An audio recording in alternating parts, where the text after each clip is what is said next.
Então, eu queria tratar com vocês um pouco a respeito, nesta manhã, dessa questão específica da centralidade do Senhor Jesus na criação. Ouvimos ontem que uma das características daquelas 7 que nos foram dadas é que o Senhor Jesus, Ele é quem trouxe à existência todas as coisas. O universo, todas as coisas são um plano de Deus, mas foi por meio de Cristo que todas as coisas vieram a existir. Seria mais ou menos, se eu pudesse colocar de uma forma bem simples, Ele é o dono, porque Ele criou. Só que Ele passou a escritura para um grupo de cidadãos chamados seres humanos, e esses seres humanos passaram a escritura para um outro cidadão que não tinha nada a ver com a história. E daí o Senhor Jesus veio para resgatar novamente a escritura e ser dono como Ele sempre foi. Então é uma história muito bonita e que se você começar a estudar as escrituras, você percebe como a Bíblia é um livro assim, fabulosamente simétrico. Gênesis capítulo 1, criação dos céus e da terra. Gênesis capítulo 2, árvore da vida. Apocalipse 21, criação dos novos céus e da nova terra. Em Apocalipse 22, você também encontra a árvore da vida. Se Gênesis 1 e 2 não são verdadeiros, são mitológicos, que garantia você teria que Apocalipse 21 e 22 serão verdadeiros? Deus trata com simetrias. Porque Ele é um grande matemático, Ele é um grande físico, afinal de contas Ele fez todas as coisas. Então Ele entende também muito mais do que escola dominical, louvor. Posso te garantir, Ele entende de quarks, pi-mesons e prótons, neutrinos e etc. e coisa e tal. Porque Ele trouxe todas essas coisas à existência. Vamos trabalhar um pouco antes de tratarmos disso. Vamos orar ao Senhor nosso Deus. Querido Deus, rendemos graças mais uma vez pela oportunidade que o Senhor nos dá nesses momentos de considerarmos algumas coisas relacionadas com a Tua pessoa, principalmente com a pessoa do Teu Filho Jesus. Instrumento que trouxe todas as coisas à existência. Que grandeza de poder, de sabedoria, e ao mesmo tempo sendo Ele quem Ele é, tendo se colocado de forma humilde, tendo vindo e vivido como um de nós. Isso nos impressiona. Que ao falarmos dele, das obras das suas mãos, possamos ficar encantados com a pessoa dele, com tudo aquilo que ele fez. Assim nós oramos, no nome dele. Amém. Algo que tem chamado muito minha atenção, e eu gostaria de tratar com vocês, é justamente a respeito da centralidade do Senhor Jesus. Eu gosto de frases, e para você ter uma noção, C.S. Lewis disse uma delas, ele é um dos meus autores prediletos, já foi citado as Crônicas de Nárnia, não está nas Crônicas de Nárnia, essa aqui está num outro livro dele. Ele disse o seguinte: eu acredito no cristianismo como acredito no brilho do sol, não simplesmente porque eu o veja, mas porque através dele posso ver todas as coisas. A minha expectativa é que você, como o reverendo Weber pregou agora de pouco, você aprenda a ver as coisas com a perspectiva correta. Deixe-me começar, antes de tratarmos desse tema especificamente, colocar algumas coisas que são importantes. Por exemplo, nós tivemos alguns eventos astronômicos nessas últimas 3 semanas fascinantes. No dia 20 de maio, nós tivemos um eclipse anular, é algo muito raro, quando a Lua passa na frente do Sol, mas ela não preenche totalmente o círculo do Sol, devido à questão da distância. Então, forma um pequeno anel em volta. Eu, nessa terça-feira, estava lá no meu escritório, fiz questão de ficar lá até um pouquinho depois das 7, que eu estava conectado com o pessoal da NASA, porque nós tivemos o trânsito de Vênus. Dia 5 de junho, 6 de junho, algumas outras localidades aí, o planeta Vênus passou na frente do Sol. Eu tive a oportunidade de ver o que ocorreu em 2004, pessoalmente, eu e meu cachorro. Estávamos lá fora, os dois, observando isso atentamente, porque eu sabia que dali 8 anos teria novamente, que foi esse ano, 2012, e o próximo, infelizmente, quem não viu, lamento informá-lo, a menos que você durma informal todas as noites, o próximo será no ano de 2117, será no mês de dezembro. Então vai demorar um pouquinho. Foi fascinante poder ver essas coisas. Agora a pergunta é, como a ciência consegue prever tais eventos com tamanha precisão? Nós sabíamos exatamente a hora, o minuto e o segundo que o planeta Vênus iria tocar as 2 esferas, os 2 círculos, Vênus e o Sol, quando os 2 iriam encostar. Como é que nós sabemos isso com tamanha precisão? Nós vivemos hoje num mundo em que existe um falso ensinamento que contamina totalmente a mente e o coração das pessoas. Creio que você já deve ter ouvido frases como essa. Tudo é relativo. Absolutos não existem. Agora, é uma questão muito interessante, porque seria uma grande contradição alguém afirmar que absolutos não existem. Ou seja, se alguém disser, absolutos não existem, pergunte a essa pessoa, o senhor tem certeza?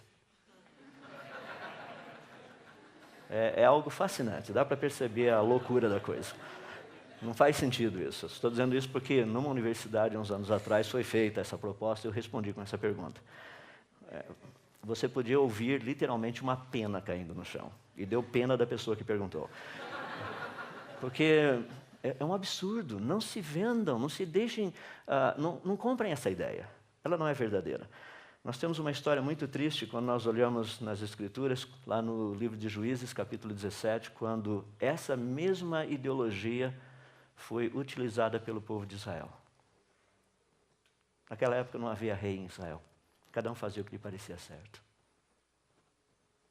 Não se deixem vender por esse tipo de ideologia. O que está sendo colocado aí é que, não, tudo é relativo, a ciência mostra isso. Pelo contrário, olha essa ideia do relativismo e a teoria da relatividade. Albert Einstein propôs duas coisas muito interessantes na teoria da relatividade. Uma delas é a contração do tempo, está a equação bonitinha aí, e a outra é a contração do espaço, e a outra é dilatação do tempo. São duas equações muito bonitas, mas tudo isso é relativo em função de um negócio bem simples. A velocidade da luz. A velocidade da luz é o absoluto. Não existe relativo em função do relativo. Só existe relativo em função de absolutos. Então, quero que vocês entendam que essa ideia que o pessoal tem dito por aí, não, mas tudo é relativo, usa a própria teoria da relatividade dizendo, olha, o espaço e o tempo são relativos dentro da teoria da relatividade em função de um absoluto, que é a velocidade da luz. Se a velocidade da luz não for absoluta, não tem mais razão de relatividade. Só existem relativos em função de absolutos, ou seja, absolutos existem. Então, nós precisamos trabalhar com isso de uma forma bem reta, bem direta. Segundo ponto, essa ideia de verdade e informação. Isso é um problema muito sério. Porque muitas pessoas tentam colocar o cristianismo num canto e ali você fica quase que amarrado, você não consegue fazer muita coisa. Deixa eu tentar ilustrar isso de uma forma bem simples, quando nós tratamos da questão da verdade. Se eu lhe perguntasse qual a sua idade, você fala, mas minha idade é tantos anos. Eu perguntasse a você, por favor, me prova. Você fala, isso é simples. Você pega a sua certidão de nascimento, ou sua carteira de motorista, seja lá o que for, você fala, olha, está aqui a prova. Eu teria que sentar e dar risada, porque falar, rapaz, o cara acredita em pedaço de papel. Sua certidão de nascimento nada mais é do que um pedaço de papel. Sua carteira de motorista nada mais é do que um pedaço de papel. Deixa eu fazer uma pergunta, qual a tua idade? Me prova. Tudo que você pode falar, eu acredito nesse pedaço de papel. Isso é o que você acredita, só. Se você chega e fala, não, pera, tem mais. Eu tenho meu pai e minha mãe. Interessante, agora você acredita em testemunhas também. Então você acredita em pedaço de papel, de testemunha, olha que coisa absurda. Por um acaso a Bíblia também não é papel que testemunhas falaram a respeito? As pessoas não creem nas Escrituras porque elas não querem crer. Essa é a única razão. Foi escrito, está lá. Quando nós tratamos dessa questão, portanto, de verdade e informação, é necessário entendermos como que o mecanismo funciona. Nós cremos em muitas coisas. Por exemplo, obviamente, o tempo está encoberto ali fora, mas se eu lhe perguntar, o sol está brilhando agora? Por exemplo, lá em São Paulo, está pertinho daqui, né? Obviamente não está um dia ensolarado lá em São Paulo, como vocês estão vendo aí na foto, mas se eu lhe perguntar, o sol está brilhando agora? Resposta científica, não sabemos. Fala, mas como não sabemos? Está claro. Não, é que a luz que está chegando aqui saiu do sol há 8 minutos e 19 segundos atrás. O que eu sei é que o sol estava brilhando há 8 minutos e 20 segundos atrás, mais ou menos. Agora eu não sei. Vai que ele explodiu. Daqui a pouco a gente vai ficar sabendo. Ou seja, eu não sei se o sol está brilhando agora. Nós muitas vezes tomamos aquilo que nós não temos certeza como sendo verdade. A ciência nos ajuda a fazer essa diferença. Para você ter uma noção, quando nós estudamos supernovas que estão soltas por aí, é o remanescente de estrelas que explodiram. Essa, por exemplo, explodiu no dia 1º de maio do ano 1006. Tem essa outra aqui, dia 4 de julho de 1054. Tem uma outra aí que nós descobrimos há pouco tempo atrás, explodiu não, a luz chegou até aqui, né, da explosão. Dia 31/7/2004. Tem uma outra que nós vimos no final do ano passado também, na parte do mês de agosto. Em outras palavras, nós temos estudado coisas assim, muito interessantes, e só para você ter uma noção do que significa exemplos como esse. A foto que você está vendo aqui em cima, eu vou passar o mouse nessa parte aqui, foi tirada no ano de 1969. Tem uma pequena estrelinha ali onde eu estou com o mouse, nessa pontinha, estrelinha chamada Sandulic. Essa estrelinha, se você olhar na foto tirada em 1987, a foto aqui de baixo, você percebe o pontão ali, agora está fácil ver a Sandulic. É que a Sandulic explodiu. Ela literalmente transformou-se numa supernova. O fascinante a respeito disso é que, quando nós tiramos a foto no ano de 1969, nós estudamos essa estrela, nós sabíamos que ela era uma categoria B3, supergigante azul, várias características específicas, a distância mais ou menos dela até aqui na Terra. Então, nós estudamos essa estrela toda lá em 1969 e aprendemos muito a respeito dela, só tem um problema. É que em 1969 a estrela já tinha explodido. Nós estávamos estudando uma estrela que não existia mais. Estudamos, pensamos, que maravilha, Sandulic, olha lá, Sandulic. Deus falando, ela não existe. E a gente falou, mas Senhor Deus, a Sandulic. Deus falou, já explodiu. E a gente ali assim, sabe, isso é fascinante porque você começa a ter uma noção toda de um mecanismo muito interessante. Deixa eu tentar ilustrar isso de uma forma bem simples para você. Se nós fizéssemos a seguinte pergunta: será que o universo ainda existe? Porque nós olhamos todas essas galáxias, esse tipo de coisa aí, mas espera aí. Nós não sabemos como essas coisas estão agora. Nós sabemos quando a luz saiu de lá. E agora, hoje, será que o universo ainda existe? A resposta é simples, nós não sabemos. Pode ser que sim, pode ser que não. E as pessoas aí, não, mas um dia o ser humano vai estar viajando por onde? Pela galáxia. Ué, será que as estrelas estão por lá ainda? A estrelinha mais próxima da gente, além do Sol, é Próxima Centauri. Se ela explodir agora, de que 4 anos e 4 meses nós ficaremos sabendo. Achou que legal mandar um grupo de, astrólogos. A gente não manda gente séria, sabe? Então você pega astrólogos, coloca numa nave espacial e manda lá para a estrela. E tem uma grande probabilidade deles chegarem mortos e nem voltarem. Então a gente não vai perder muita coisa. Manda o povo para lá, eles vão em direção. E chega lá, não tem mais estrela, só vai receber uma onda de choque vindo na direção deles, que foi da explosão da estrela. Afinal de contas, o que é verdade? A verdade sempre está presa na informação. A verdade só pode ser verdade se a informação for verdadeira. Porque uma informação falsa não vai lhe produzir verdade. Então você tem que entender esse mecanismo. O problema quando nós tratamos com todas essas áreas de conhecimento, como cristãos, é que nós temos que entender que nós todos somos tendenciosos. Nós gostamos de puxar a sardinha para o nosso lado. Se você tem dúvida, eu queria dar um exemplo bem simples. Nós somos bem tendenciosos. Tenta explicar racionalmente por que isso. Meu time do coração. Mas você fez uma análise probabilística para ver que aquele é o time que ganha mais vezes? Não, você não fez nada disso. Sei lá. A ideia principal é todos nós, nessa nossa tendenciosidade, nós temos algo que se chama cosmovisão. É aquilo que domina a nossa maneira de pensar. São os óculos que nós usamos. Esse óculos que vocês estão vendo aí tem lentes cor-de-rosa. Óculos com lente cor-de-rosa, todas as coisas ficam cor-de-rosa. Elas perdem a cor real. Então, quando nós temos uma cosmovisão, e todos nós temos, eu não vou tratar desse assunto especificamente, mas eu só quero que você entenda, que a cosmovisão que cada um de nós possui, ela atua diretamente nas nossas preferências, nas escolhas que nós fazemos, na nossa percepção da realidade ao nosso redor, na informação que nós recebemos, até mesmo nas atitudes que nós tomamos, sem contar nas propostas que nós fazemos, nos alvos que nós estabelecemos, no estilo de vida que nós adotamos e até mesmo naquilo que nós acreditamos. Uma cosmovisão, ela permeia todas essas áreas. E o que é importante nós aprendermos a ter a cosmovisão que vem das Escrituras. Como nos foi dito, saber pensar, raciocinar como Deus pensa, com a mente dele. É por isso que a Bíblia nos dá uma ênfase muito grande que hoje nós somos chamados para ter a mente de Cristo, para pensar como Cristo. Porque à medida que nós raciocinamos como Ele raciocina, pensamos como Ele pensa, nós entendemos que verdades existem, absolutos também existem. Todas essas coisas. Mas deixe-me fazer uma pergunta relacionada com isso, que é uma pergunta fundamental, porque você está aqui hoje com um propósito, talvez com muitas ideias, e segunda-feira nós estaremos de volta nas nossas atividades normais, e você aprendeu um monte de coisa, mas você também já sabia um monte de coisa antes de chegar aqui. A pergunta que eu gostaria que você pudesse parar e pensar um pouco é essa.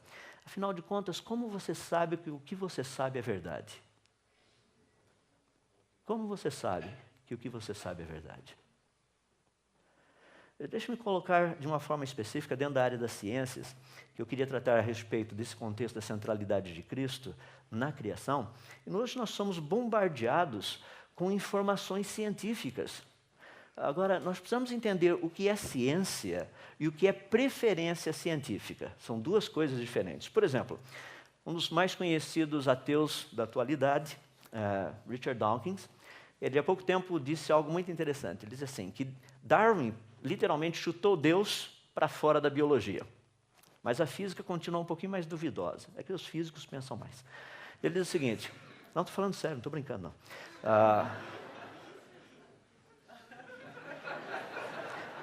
Sei que vocês estão achando de errado.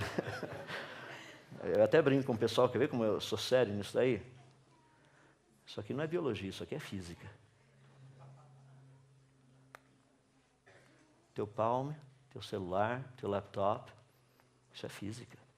Joga os físicos pela janela, lá se foi a tecnologia junto. Coisa séria.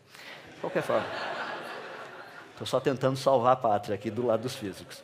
Mas olha o que Dawkins colocou. Ele falou, Darwin praticamente chutou Deus fora da biologia. No entanto, Stephen Hawking, é quem agora está administrando o chamado coup de grace, ou seja, aquele golpe de misericórdia. Olha o golpe de misericórdia. O último livro dele, do Stephen Hawking, chamado Deus, um delírio. Ele diz o seguinte, criação espontânea é a razão do porquê coisas existem e não nada. Por que o universo existe? Por que nós existimos? Criação espontânea? Isso não faz sentido. Se a criação não foi espontâneo, e se é espontâneo, não pode ser criação. Isso é loucura. Seria mais ou menos como eu perguntar para você, qual a cor amarela do céu azul? Você fala, ficou louco? Eu devo estar delirando. Uma outra, não é necessário invocar a Deus para acender o estupim e fazer com que o universo funcione. Claro que não, é só mostrar como o estupim foi aceso. Isso é bem simples, é bem básico. Agora, a última foi a que mais deixou assim... Porque existe uma lei como a gravidade, o universo pode e se autocriará do nada.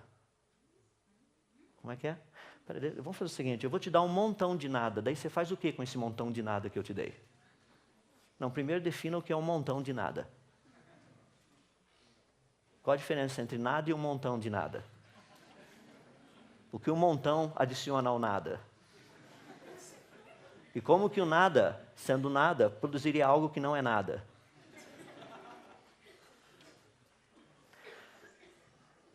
A única coisa que eu posso dizer é que realmente esse pessoal só está trazendo enfado e canseira para a gente. Tem um outro matemático bem conhecido, eu creio que vocês já devem ter ouvido falar dele, o Dr. John Lennox. Ele disse o seguinte, Stephen Hawking e outros não perceberam que a ciência deles não responde à questão do porquê alguma coisa existe e não nada. Pela simples razão que a ciência deles não consegue responder essa questão. Eles também não perceberam que a cosmovisão ateísta deles, que exclui Deus, é por suposição e não por razões científicas. Eu quero deixar claro para vocês, eu trabalho com um pessoal de laboratório aí, todos os crentes que estão lá conhecem bem essa ideia. Eu digo todos os crentes porque tem aqueles que creem que Deus existe e aqueles que creem que Deus não existe, mas são todos crentes. Os que creem que Deus não existe são nominalmente chamados de ateus, mas são crentes. Eles acham que Deus não existe. É impossível provar empiricamente que Deus não existe. Você precisa ter fé para isso. Então não tenha medo de ateu. Pode chegar e conversar reto e direto. Falar assim, olha, feliz 1º de abril. Você fala, não entendi. É o dia dos ateus. Você fala, por quê? Porque na Bíblia diz o tolo no seu coração, não a Deus. 1º de abril é o dia do tolo, então é o dia deles. Eles podem curtir bastante o dia 1º de abril. Você fala, não, o cristão tem que tratar com amor. Claro, a gente está sendo amoroso. O que mais? Bom, entenderam o espírito da coisa. Deixa-me colocar para vocês, portanto, o que a ciência tem visto a respeito dessas questões. Dentro das muitas áreas de estudo, quando nós tratamos da criação, deixa-me dar apenas alguns argumentos, são argumentos filosóficos. Vou dar 5 deles que são básicos, são bem conhecidos, não são difíceis. Por exemplo, o argumento teleológico, que afirma a ideia de coisas completas e perfeitas. Se existem coisas completas e perfeitas, é porque tem que ter um padrão de perfeição em algum lugar. Eu não teria condição de saber se algo é perfeito, está completo, se eu não tivesse um padrão. Mas pelo fato de um padrão existir, é possível saber se coisas são completas e perfeitas. O argumento estético fala a respeito de beleza, fala a respeito de verdade, porque se existe a ideia de alguma coisa estética, ou seja, de beleza e verdade, porque existe um padrão para isso. Quando nós tratamos do argumento evolutivo relacionado com escolha e vontade, se existe escolha, se existe vontade, é porque existe uma vontade absoluta por trás de tudo isso. Tem que ter. A questão de um argumento moral, a ideia de certo e errado, quem define o que é certo e errado? É porque existe um padrão moral de certo e errado que vai além da gente. Tem que ter. O próprio argumento cosmológico de causa e efeito talvez seja um dos mais importantes e um dos mais utilizados na ciência. Deixa eu ilustrar esse último dentro de algumas áreas da ciência especificamente. São alguns argumentos totalmente favoráveis a respeito da criação. Esse universo, a vida, eles foram criados. Quando nós olhamos, por exemplo, Albert Einstein tratando dessa questão, ele diz algo fascinante sobre o universo. Ele diz assim, que a coisa mais incompreensível a respeito do universo é que ele é compreensível. Como é que pode uma coisa dessa? Imagina que legal, você pega um monte de coisinha, joga lá e aquele monte de coisinha sempre cai de forma organizada. Você fala, não, tem que ter alguma lei por trás disso aqui. Sim, obviamente. O universo, ele faz sentido. O que não faz sentido, eu já tenho dito várias vezes, tenho ilustrado várias vezes, é a teoria da evolução. Dentro da teoria do evolucionismo, que é um chavão muito geral agora, não trata mais da parte biológica, porque tratamos da evolução do universo, evolução das galáxias, evolução das estrelas, evolução sei lá do quê. Só não trata da evolução da mente humana, porque a gente está indo na direção contrária. Mas todas essas evoluções estão saindo por aí. A ideia principal é, não, mas o universo evoluiu. Teoria do Big Bang. No universo, existem 3 vezes mais estrelas do que... Desculpe, 3 vezes mais estrelas, correto? Do que o número de todos os grãos de areia, de todos os desertos e de todas as praias do nosso planeta. Nosso Sol é uma estrelinha de 5ª grandeza, magnitude 4,7. O diâmetro dele é aproximadamente 1.400.000 quilômetros, quase isso. Massa do Sol, 2 com mais 30 zeros depois quilogramas. O Sol transforma 4 milhões de toneladas de matéria em energia por segundo. Isso é apenas uma estrela e uma estrela pequena. No universo existem trilhões, de quadrilhões, de quintilhões de estrelas. E as pessoas têm a ousadia de dizer que todo esse negócio começou num pontinho do tamanho de um próton. 10 a menos 15 metro. Pega 1 milímetro, divida por 1000, pega esse pedacinho, divide por mais 1000, pega um pedacinho, divide por mais 1000, pega um pedacinho, divide por mais 1000, pega um pedacinho. Coloca o universo inteiro ali dentro. E as pessoas chegam para você, quando você fala para as pessoas, eu não acredito, eles falam assim, de que planeta você é? Daquele planeta fora do hospício. Porque todos que moram no hospício devem acreditar nesse tipo de coisa. Pessoal, não estou brincando, estou sendo sério. Nós estamos tratando de ciência. Tanto é que no livro do Hawkins, eu tenho dito várias vezes, é o exemplo que eu mais cito, tenho citado, assim, vez após vez, em todos os lugares, para que as pessoas entendam. Olha essa frase aqui embaixo, leis físicas estranhas e desconhecidas. É assim que é definido como o universo teria vindo à existência através de um Big Bang. Daí eu coloco esse filme, que foi o primeiro filme a ganhar um prêmio, literalmente, um Oscar, vamos colocar assim, tá, de efeitos especiais, muito legal, tratando a respeito da abertura do Mar Vermelho. Pergunta, bem simples. Segundo o relato bíblico, como o Mar Vermelho teria sido aberto? A resposta é simples: por meio de leis físicas estranhas e desconhecidas. Porque pelas leis físicas conhecidas, esse mar não teria se aberto. Nós conhecemos as leis físicas, nós estamos tratando de um milagre. Leis físicas estranhas e desconhecidas. Isso é milagre, é a definição técnica de milagre. Como que o universo teria vindo à existência segundo a teoria do Big Bang? Por meio de leis físicas estranhas e desconhecidas, colocando no linguajar correto, por meio de um milagre. E as pessoas chamam esse milagre de ciência. A ciência não trata com milagres.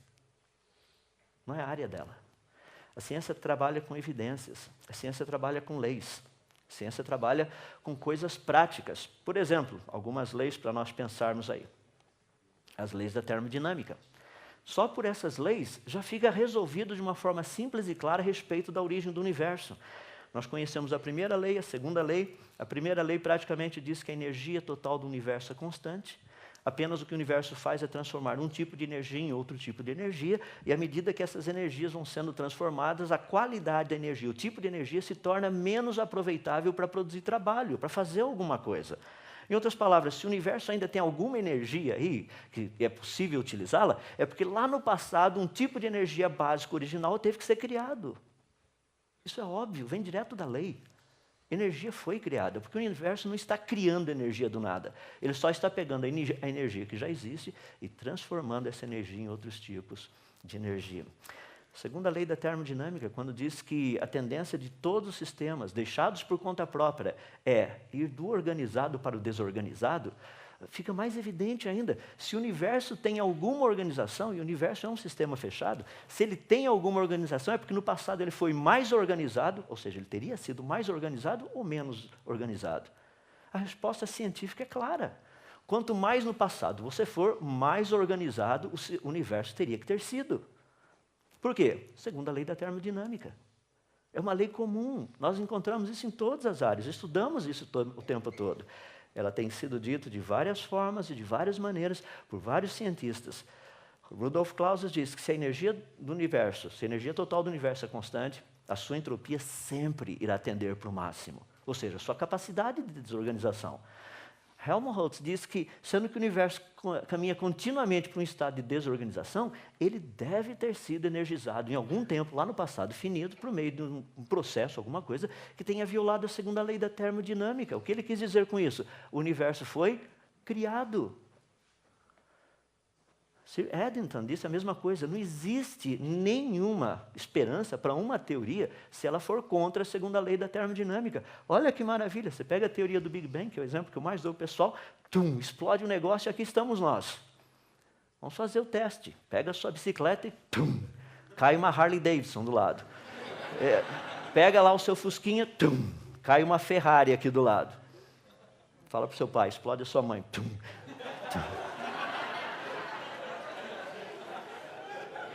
Não funciona, tá? Não precisa falar para o seu pai.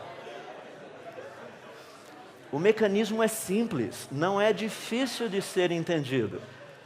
Segundo as leis científicas, a tendência de todas as coisas, qualquer sistema, é ir do organizado para o desorganizado.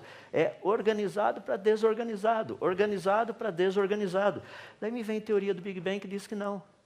É do desorganizado para o organizado. Fala, rapaz, de onde vocês tiraram essa ideia? Não, isso aí é teoria científica. Mas não é da ciência isso. Ciência trabalha com leis, ciência trabalha com processos naturais. Daí aparecem os criacionistas dizendo que o universo foi criado completo, complexo, perfeitamente funcional. Os caras falam, viajaram na maionese. Tudo religioso esses caras. Essa é a evidência científica. Não se deixem levar. O universo foi criado. Nós sabemos disso. É evidência científica. Nós estamos tratando com processos naturais e leis da natureza. Quando nós tratamos da vida, tudo que nós conhecemos de vida está relacionado com informação codificada, altamente codificada. Dentro de você tem um fiozinho que, lá dentro da sua célula, tem pedacinhos de fiozinhos que, se a gente juntar todo esse montão, dá mais ou menos 2 metros e pouco de altura, menos de, aproximadamente 2 nanômetros de diâmetro. Ali dentro está guardada toda a tua informação, como fazer você. É um absurdo. O software que está ali dentro, nós estamos tentando começar a entender um pouquinho disso. Temos aprendido a respeito dessa maravilha toda que somos nós, os seres humanos, é a criação toda ao nosso redor, as formas de vida biológica, estudando um pouquinho a respeito das células, dos genes, essa quantidade absurda de codificação, os genomas, o genoma humano principalmente, tem sido fonte de pesquisa, trabalhando um pouquinho das certas similaridades genéticas que tem. Certas coisas são muito parecidas uns com os outros. Por exemplo, eu tenho citado isso, citei o ano passado, a questão de sabermos que do DNA mitocondrial é possível claramente ver que todos os seres humanos vieram de uma única e mesma mulher. Nós não somos frutos de alguma coisa por aí, nós viemos de uma única e mesma mulher. Quando nós tratamos assim do polimorfismo do DNA, nós percebemos algumas características que são únicas. Nós sabemos quem foi teu pai e tua mãe, só fazer um testezinho de DNA. Nós sabemos dessas variações. E eu acho que é interessante, sabe? Eu não sei quanta dificuldade tem no negócio, porque você pega, por exemplo, o genoma humano, o cariótipo humano. Você tem 23 pares de cromossomos. Tem apenas masculino e feminino. X feminino, XY masculino. É difícil entender isso. Me explica os do meio. Cientificamente. Ah, não, mas é uma questão genética. Não, desculpa, mas a questão da sexualidade é definida em cromossomos. Você não entendeu nada ainda.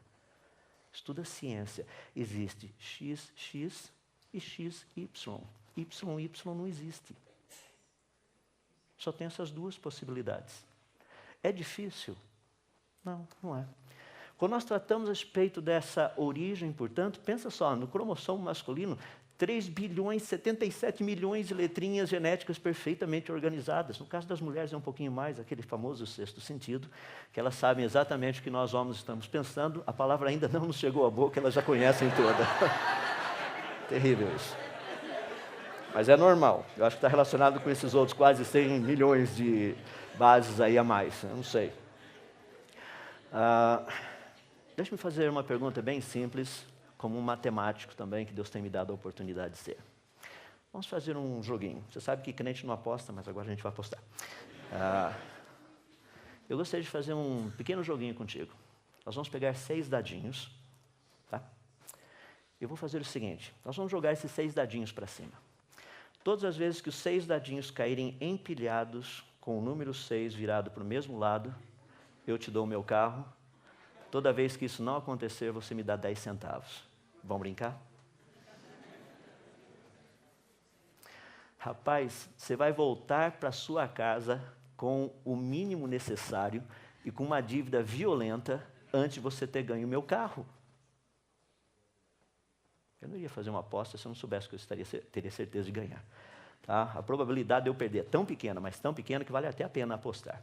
É por isso que eu falo assim, é só você saber um pouquinho, você sabe aonde você investe sua vida. Quando você conhece o cristianismo, rapaz, é uma covardia não apostar que ele está certo. É espetacular a coisa. A ênfase, a estrutura e tudo mais. Já imaginou 6 dadinhos? Qual a probabilidade de eu jogar 3 bilhões, 176 milhões e 400 mil dadinhos e eles caírem todos perfeitamente organizados com as letrinhas certas para o lado certo? As pessoas chegam para mim e falam, você está falando do genoma humano. Sim, estou falando do genoma humano. Não, mas isso demorou milhões de anos. Não, eu te dou milhões de anos para você jogar os dadinhos para cima. Pode jogar, quanto você quiser. Não é uma questão de tempo.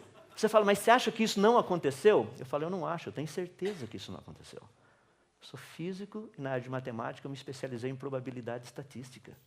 Tem coisa que não acontece. Ponto. Ah, mas e se o tempo for infinito? O tempo não é infinito, eu te dou 4,5 bilhões de anos, que é a idade da Terra. Vamos melhorar a tua fase.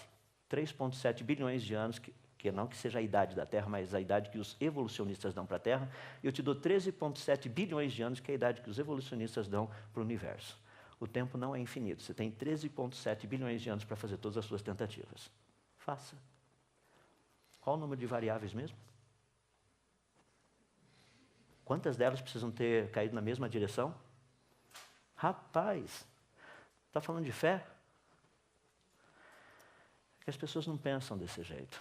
Quando nós estudamos ciência, quando nós olhamos para todo esse lado, Nós sabemos de uma forma bem simples que matéria inorgânica produz organismos vivos através de informação codificada.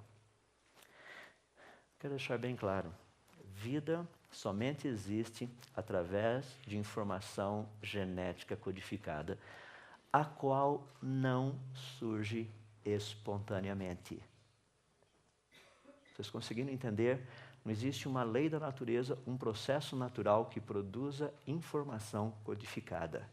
Sem informação codificada, vida não existe. Quer saber qual a origem da vida? Descubra qual a origem da informação codificada. A origem da informação codificada não é nem processos naturais, nem leis da natureza. Resposta científica: a vida foi criada. Não é difícil isso. Não é difícil, mas as pessoas têm dificuldade em entender essa questão toda, embora a ciência trate disso o tempo todo. Informação genética codificada ou informação codificada não é resultante de processos naturais e leis da natureza. Nós sabemos disso. Vida foi criada. Eu quero que vocês não tenham dúvida. A evidência científica aponta que tanto o universo quanto a vida foram criados. Eu posso dizer para vocês que existem muitos cientistas que estão plenamente, perfeitamente convencidos dessa verdade. Quando nós olhamos a questão básica a respeito do universo, nós vemos todas essas coisas criadas, nós sabemos que elas não são fruto do acaso. A evidência é contra essa ideia de ser fruto do acaso. Não é, não foi. Essas coisas todas, essas megas estruturas, essas coisas perfeitamente funcionais, elas foram criadas. Tanto é que um dos físicos muito conhecidos do século passado, principalmente na área específica de física de partículas, Dr. Compton, que pesquisou, descobriu, inclusive ganhou um prêmio Nobel pelo chamado efeito Compton, ele disse o seguinte: para mim, fé começa com a compreensão de que uma inteligência suprema trouxe o universo à existência e criou o homem. Da onde vem esse tipo de fé? Como nós ouvimos, é raciocínio, é pensamento. Ele diz o seguinte: não é difícil para mim ter esta fé. Por quê? Pois um universo organizado e inteligente testifica a favor da maior afirmação jamais pronunciada. No princípio, Deus. Meus irmãos, minhas irmãs, quem disse isso foi um prêmio Nobel em física. Não foi um Zequinha. Zequinha é estagiário. Não, é um prêmio Nobel. É alguém que sabe do que está falando, um homem reconhecido. O universo foi criado.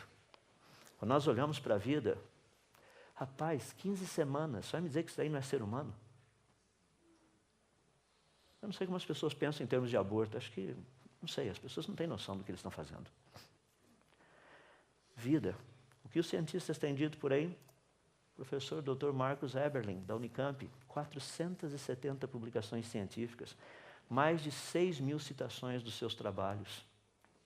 Fomos planejados. Essa é a maior descoberta científica de todos os tempos. Fomos planejados, nós não somos frutos do acaso. Esqueça esse negócio de evolução. Agora, como cristãos, nós precisamos aprender a gerenciar tudo isso. Nós precisamos, foi aquilo que nós ouvimos na palestra anterior. Há uma necessidade de colocarmos esse tipo de pensamento. Essas são verdades. Precisamos trabalhar com essas verdades. A maioria dos cristãos chega aí fora, fala para o professor de biologia. Professor de biologia, se o senhor continuar falando de evolução, o senhor vai para o inferno. Rapaz, ali é aula de biologia, não é aula de teologia. Você manda para o inferno depois. Agora você vai tratar de biologia. Professor, se toda a vida está baseada em informação genética codificada, e nós sabemos que processos naturais e leis da natureza não produzem informação genética codificada, o senhor poderia, por favor, me dar uma explicação científica de como vida teria surgido por acaso? Rapaz, você quebra a perna do professor ali sem ele perceber. Você colocou ciência. Agora, é óbvio, você fala assim, mas professor, não consigo entender como que o senhor não entende, o senhor não acredita que Deus criou o mundo. Rapaz, daí o teu professor te dá um 0 lá. Bom, se bem que o teu professor não pode dar 0 pelo fato de você falar de coisa de teologia, porque ele não ensinou teologia, então ele não pode dar 0. Ele pode dar 0 só naquilo que ele ensinou. como não era aula de teologia, ele não pode te dar 0 nisso. Então você pode falar que ele não vai te dar 0. E se der, você vai lá no Procon e reclama. Porque ele está dando 0 em cima de matéria não dada. Então é bem legal a coisa. Mas nós precisamos aprender a trabalhar dentro do nível onde as coisas estão. Muitos cristãos não fazem isso. O que eu queria que você entendesse é que nós, ao olharmos a ciência, nós vemos algo muito bonito.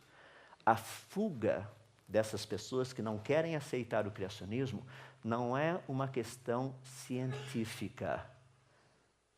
Ouçam o que eu vou lhe dizer. Não é uma questão de falta de evidência científica.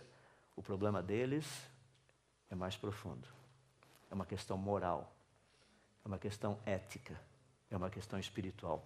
Dr. Henry Margneau, que foi professor da Universidade de Yale por muitos anos, ele era cristão muito conhecido, as palestras que ele fazia, como ele trabalhava.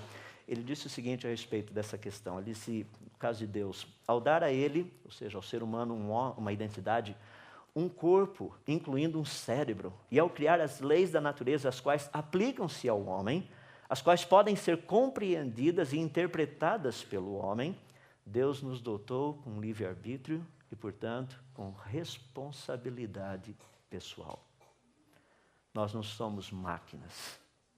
Isso deve ser considerado um dom de Deus ou um ato derradeiro de graça divina. Eu quero que vocês entendam que não existe evidências contra a criação. O problema é que isso acarreta implicações. E são dessas implicações que as pessoas estão querendo fugir. Por favor, se tua vida já foi resolvida com Deus, você não precisa mais fugir disso. Já foi resolvido. Talvez o teu professor de física, de química, de biologia, sei lá o quê, ainda não tem esse problema resolvido. Ele vai querer substituir a verdade por alguma outra coisa. É comum isso. Agora, deixe-me dar um passo um pouquinho além dentro da ciência. Estamos caminhando para a reta final para pensarmos a respeito dessa centralidade de Cristo, o que isso tudo tem a ver com a nossa vida, afinal de contas. Queria dar alguns argumentos científicos favoráveis ao Deus da Bíblia como sendo o Criador. É impossível provar que Deus criou o mundo. Deixe-me deixar claro. É impossível provar cientificamente que o Deus da Bíblia criou o mundo. Mas é possível provar que o mundo foi criado. Como é impossível provar que qualquer outro Deus que esteja por aí tenha sido o Criador do mundo. Mas a Bíblia nos dá umas dicas espetaculares. A Bíblia não, a ciência nos dá umas dicas espetaculares. Olha que coisa interessante. Ao estudarmos a natureza, o livro das obras de Deus, você pensa no tempo. No tempo, nós encontramos passado, presente e futuro. 3 em 1. Quando nós estudamos o espaço, nós temos altura, largura e profundidade. Novamente, 3 em 1. Quando nós estudamos a base da matéria, os átomos, nós encontramos prótons, nêutrons e elétrons. Novamente, 3 em 1. Quando nós estudamos os estados da matéria, nós encontramos sólido, líquido e gasoso. Novamente, 3 em 1. Quando nós estudamos a base de funcionamento de uma célula, nós encontramos DNA, RA e proteínas, novamente 3 em 1. Quando você pega a codificação genética, os nossos nucleotídeozinhos são sempre nos códons 3 em 1. Quando você estuda música, você tem melodia, harmonia e ritmo, você tem 3 em 1. Quando você coloca um banquinho em pé, você precisa de 3 perninhas, 3 em 1. E a lista vai, eu poderia citar exemplos e mais exemplos. Qual a característica evidente da natureza? 3 em 1. Essa é a característica da natureza. O difícil é que se nós não tivéssemos a revelação, tudo que a gente poderia saber, e não tenha dúvida, a posição científica, se não houvesse Bíblia no planeta, seria o seguinte: quem criou é 3 em 1. Essa é a evidência científica, 3 em 1. O mundo é 3 em 1. Mas é que nós temos a Bíblia que nos conta a respeito disso. Ou seja, as duas afirmações que nós podemos dizer é que a Bíblia, naquilo que ela propõe, que o mundo foi criado, e que Deus, o Deus da Bíblia, criou o mundo. Daí você tem todas essas montoeiradas de religiões por aí, cada uma delas, pelo menos algumas delas aí, falando a respeito de esse Deus que criou o mundo, mas qual delas estaria correta? O Deus da Bíblia, ele não é um Deus politeísta, não são 3 deuses. A Bíblia é monoteísta, é um Deus em 3 pessoas, o Pai, o Filho e o Espírito Santo. Ou seja, a característica principal e única do Deus da Bíblia é 3 em 1. não é difícil nós estudarmos a natureza e chegarmos a qual conclusão? O Deus da Bíblia é o Criador. Ele é o Criador. Agora, eu queria poder fechar dando a vocês a razão do porquê tudo isso é importante. Nós somos bombardeados com isso. Eu fui bombardeado com isso durante toda a minha vida. Continuo sendo bombardeado, inclusive agora sendo criacionista, muito mais ainda. As pessoas falam, mas como é que pode? Não é possível. Pleno século XXI sendo criacionista. Eu viro para eles, mas como é que pode? Não é possível. Pleno século XXI sendo evolucionista. As pessoas falam, mas vocês criacionistas são um grupinho. Vocês acreditam? Olha só, olha a quantidade de evolucionistas. Vocês acham que vocês estão certos? Meu argumento é reto e direto. Falo, olha, me desculpe, mas ciência não se ganha, não se prova sendo verdadeiro ou falso pelo número de adeptos. A gente vai para o laboratório, quer ir? Vamos lá. Vamos fazer os testes. Por exemplo, você pega teu invertebrado, a gente vai sentar e ver o teu invertebrado virar no vertebrado. Fala, isso daí demora milhões de anos. Não, o tempo não faz isso, estou esperando os processos naturais. Me diz quais processos naturais. Não, vão ser pequenas variações. É mesmo? Como é que funciona aquele sistema de autocorreção que tem no DNA? Quer tentar mais alguma coisa? Não, é a seleção natural. Ótimo, a seleção natural sempre escolhe o funcional, certo? Sim. Aquele está melhor adaptado? Sim, o original. Quer tentar mais alguma coisa? Mas como é que você não aceita a evolução? Estou esperando uma evidência. Olha ao seu redor. Estou olhando, cadê? Eu não estou vendo nada de uma coisa virando em outra coisa, a não ser pequenas variações que já estavam previamente codificadas no material genético. Isso não é evolução. Não, mas você não consegue ver. Realmente, eu não consigo ver o que não existe, eu não consigo. Eu só consigo ver o que existe. Me dê as evidências, nós trabalhamos em cima. Então, nós precisamos entender que essa luta que nós passamos de ideias, nós precisamos colocar na nossa mente para funcionar. Porque quando nós entramos nas Escrituras, a Bíblia fala muito clara a respeito da autoria da criação. Primeiramente, se você estudar lá em Isaías, a ênfase que Deus dava no Velho Testamento, uma ênfase muito forte, ele dizia o seguinte, olha, eu sou o Criador, fui eu que fiz os céus e fiz a terra. Não são esses outros deuses aí, o Deus Tempo, por exemplo, dá bilhões de anos e tudo acontece, isso não existe. Porque o próprio tempo foi criado. Deus que é eterno, Ele criou algo para mostrar a eternidade dEle. Esse negócio que Ele criou se chama tempo. O tempo foi criado. Deus é eterno. Como você traduz eterno dentro de um outro contexto? Você cria o tempo. Daí tem pessoas que ficam perguntando, quando que Deus criou? Quando que Deus surgiu? Deus é eterno, é o tempo que foi criado. O tempo é algo que Deus criou para que nós pudéssemos ter uma percepção, uma noção do que significa ser eterno. Ah, mas o eterno é um tempo sem limite. Você está colocando um linguajar nosso, mas isso daí define um negocinho pequenininho de um negócio que é grandão. Não, mas é assim que funciona. Deus é luz, é por isso que Ele criou radiação eletromagnética. Ah, Deus é a radiação eletromagnética? Não, Ele criou um negócio para a gente entender o que Ele é. Deus não é radiação eletromagnética. Tem gente que chega e vai, acha lá no céu, vai pegar um aparelhinho lá, nossa, olha só a radiância de Deus aqui. Não é assim que funciona, Ele é luz. O que foi criado, isso a gente mede. Ele nós não conseguimos medir. Porque Ele criou algo que nós pudéssemos, talvez de uma forma assim palpável, se eu puder colocar nessa forma de expressar, quem Ele é. Eu não sei o que é eterno, mas eu sei o que é um tempo muito grande. Eu não sei o que é luz, mas eu sei o que é radiação eletromagnética. É assim que Deus se expressa, Ele coloca isso. Ele faz questão de dizer no Velho Testamento, eu sou o Criador de todas as coisas. Livro de Apocalipse, tu, Senhor e Deus nosso, és digno de receber a glória, a honra e o poder, porque criaste todas as coisas, e por tua vontade elas existem e foram criadas. Elas foram trazidas à existência porque o Senhor quer. E dessas três pessoas da Trindade, o que me fascina é o próprio Senhor Jesus, porque foi dito, no princípio era aquele que é a palavra, que é o verbo. Ele estava com Deus, ele era Deus, ele é Deus. Ele estava com Deus no princípio. Todas as coisas foram feitas por intermédio dele. Dele quem? O verbo, o Senhor Jesus. Eu fico impressionado. Sem ele, nada do que existe teria sido feito. Ele é o Criador de todas as coisas. Eu fico imaginando, rapaz, o que foi dito ontem à noite, era para ter todo lugar por aí, aqueles outdoors gigantescos, falando a respeito de Jesus, Jesus, Jesus, Jesus, mas as igrejas acham que não vale a pena investir nisso. Eles acham que isso é propaganda enganosa. Dizer que Jesus é o dono de todas as coisas é propaganda enganosa. Tá bom, então vamos dizer que nós somos frutos da evolução, que legal. Meu avô foi uma ameba. Olha que passado brilhante. Será que meus tataranetos serão? Se você quer seguir o raciocínio é simples. Tá? Jardim do Éden, a serpente disse para Eva o quê? Se vocês comerem desse fruto, vocês serão iguais a... Eles já eram. Deus os havia criado a sua imagem e semelhança, não dá para ser melhor do que isso. Aí teoria da evolução, não, você era aquela, sei lá, uma ameba da vida, foi evoluindo, evoluindo, evoluindo, você vai continuar evoluindo, nós não chegamos lá, nós vamos evoluir, evoluir até chegar a sermos o quê?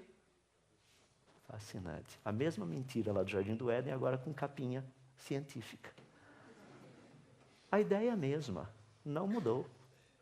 Não comprem essa ideia, porque Jesus é o Criador, Ele trouxe à existência todas as coisas. Nós vemos isso em João, nós vemos isso também em Colossenses, nos é dito que Ele é a imagem do Deus invisível, o primogênito de toda a criação, pois nele foram criadas todas as coisas no céu, na terra, visíveis e invisíveis, sejam tronos, sejam soberanias, poderes e autoridades, todas as coisas foram criadas por Ele e para Ele. Ele é antes de todas as coisas. Nele tudo subsiste. Meus irmãos, eu não sei porque as pessoas têm tanta dificuldade de chegar a falar a respeito do Senhor Jesus. Tem um amigo, não vou citar o nome, ele é bem conhecido, já falou em algumas conferências da Fiel, tanto aqui quanto fora também. Vamos falar o nome dele, vocês conhecem, Josafá Vasconcelos. Josafá, na época de universidade, ele tinha uma camiseta muito interessante, que as pessoas começavam a ridicularizar bastante, né? Principalmente em termos de cristianismo. Fala assim, chegar lá na universidade, o pessoal, ó o bobo de Jesus ali, ó. Porque o cara falava de Jesus o tempo todo. Então ele fez uma camiseta decente, muito bonita, e dizia o seguinte: eu sou bobo de Jesus, e você é bobo de quem? De quem que você gostaria de ser bobo? Meus irmãos, aquele que fez todas as coisas nos convida a pensarmos com Ele, a raciocinarmos com Ele. Essa foi a razão. Nós vimos ontem à noite. Terceiro ponto, quando fala a respeito dele, do Senhor Jesus, foi por meio dele que fez o universo. Agora, deixa eu falar e concluir falando sobre as implicações desse ensino. Porque isso é algo muito importante. Conhecermos que o Senhor Jesus é o Criador de todas as coisas. A Bíblia nos diz lá em Efésios capítulo 1 o seguinte, que Ele, Deus, pôs todas as coisas debaixo dos pés do Senhor Jesus, e para ser o cabeça sobre todas as coisas, Ele o deu à igreja, a qual é o seu corpo, a plenitude daquele que a tudo enche em todas as coisas. Efésios 3 fala o seguinte, que a intenção dessa graça, do que Deus está fazendo agora, era que, para mediante a igreja, a multiforme sabedoria de Deus se tornasse conhecida os poderes, os principados, das potestades, nas regiões celestiais, em todas essas áreas. Meus irmãos, Deus nos deu um propósito. Há uns anos atrás eu estava lendo um livro muito interessante, já faz mais de 20 anos. O título do livro é O Grande Desastre Evangélico, escrito pelo Dr. Francis Schaeffer. Dá uma olhadinha na igrejinha, na capa desse livro. A igrejinha bonitinha e todo o resto detonado. Sabe por que disso? Porque a igreja foi chamada pelo Senhor Deus para influenciar a ciência, a filosofia, a arte, a educação, a economia, entretenimento, indústria, segurança, tecnologia. A igreja foi chamada para entrar em todas essas áreas. É que nós vivemos só de domingo. Não dá para fazer essas coisas no domingo de manhã na escola dominical, nem no domingo à noite no culto. A gente tem que fazer isso durante a semana. E é isso que eu gostaria de convidá-los. Quando nós entendemos quem é o Senhor Jesus, Ele, o Criador de todas as coisas, Ele está num processo de restaurar todas as coisas. Ele quer que nós nos envolvamos com essas áreas. É que eu lamento um ponto muito interessante. A maioria dos cristãos olha para a igreja desse jeito. Eu gostaria de mostrar uma imagem real do que é a igreja. Essa é a igreja. Você fala, você está brincando. Não, não estou brincando. Olha o que Jesus disse, de uma forma muito simples e muito prática, a razão do porquê ela existe. Jesus falando, eu te digo que você é Pedro, Mateus 16, e sobre esta pedra edificarei a minha igreja, e as portas do inferno, quais portas? Mídia, educação, cultura, política, arte, música, dê o nome que você quiser. As portas do inferno não prevalecerão contra a minha igreja.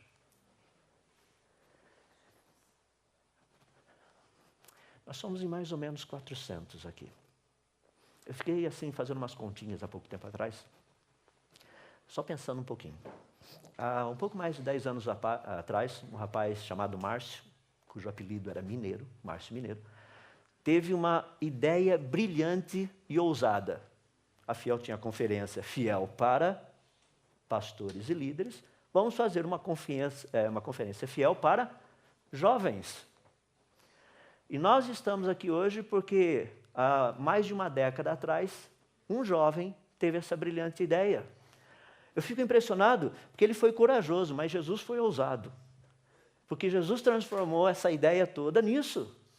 Agora, faz uma continha bem simples. E não é muito difícil. Nós somos 400. Se cada um de nós passar o que estamos aprendendo aqui para mais um, no final desse mês nós seremos 800.